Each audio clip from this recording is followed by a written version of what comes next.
आपण बघू शकता की या ठिकाणी येण्याची व्यवस्था फक्त खासगी वाहनानेच आहे।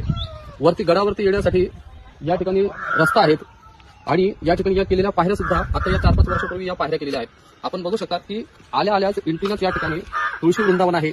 त्यानंतर याच मंदिराची प्रत्येक मंदिरासमोर पूर्व परंपरेनुसार चालत आलेली जी दीपमाळ असते ती दीपमाळ सुद्धा या ठिकाणी उपलब्ध आहे।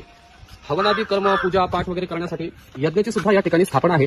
आणि हे भवानी माता मंदिर हे आपण बघू शकता की काही भाविक भक्तांनी या ठिकाणी सढळ हाताने मदत केलेली आहे, सढळ हाताने दान दिलेलं आहे। म्हणून आज या त्या सर्व भाविक भक्तांमुळेच या मंदिराची प्रशस्त भव्य दिव्य आणि दिमाखदार अशी इमारत या ठिकाणी आपल्याला पाहायला मिळत आहे।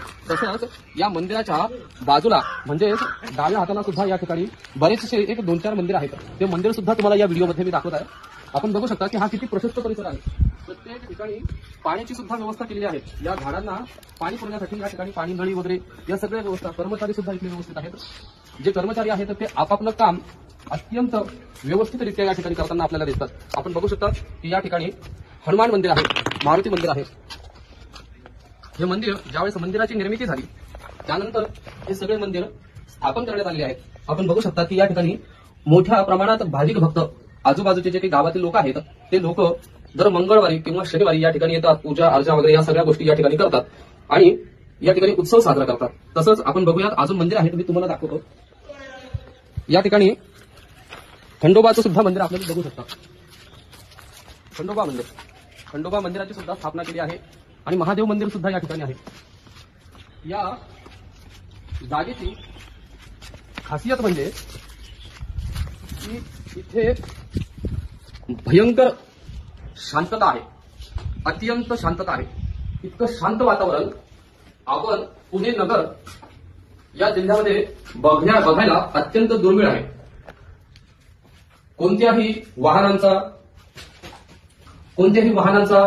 किंवा कंपनीचा इंडस्ट्रीचा कसलाही आवाज आपल्याला या ठिकाणी त्रास देऊ शकत नाही किंवा बाधकही ठरू शकत नाही। आपण बघू शकता की या ठिकाणी या पिंडी आहेत, या ठिकाणी खंडोबा आहेत, मल्हारी म्हाळसाकांत या दोन्ही 3 मूर्ती या ठिकाणी आहेत।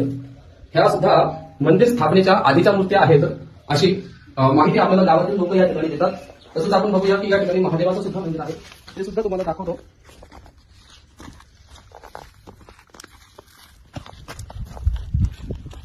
ज्यांचं मन अस्वस्थ असेल अशा व्यक्तींनी नक्कीच या ठिकाणी भेट द्यायला पाहिजे। ज्यांना शांतता लाभत नाही, ज्यांना एकाग्रता पाहिजे, त्यांनी या ठिकाणी येऊन नक्की एक वेळेस भेट द्यायला पाहिजे। हे सगळे छोटे छोटे मंदिर या देवीची मंदिराचं काम झाल्याच्या नंतर स्थापन झालेले मंदिर आहेत। आपण बघू शकता, दर्शन करतो महादेव।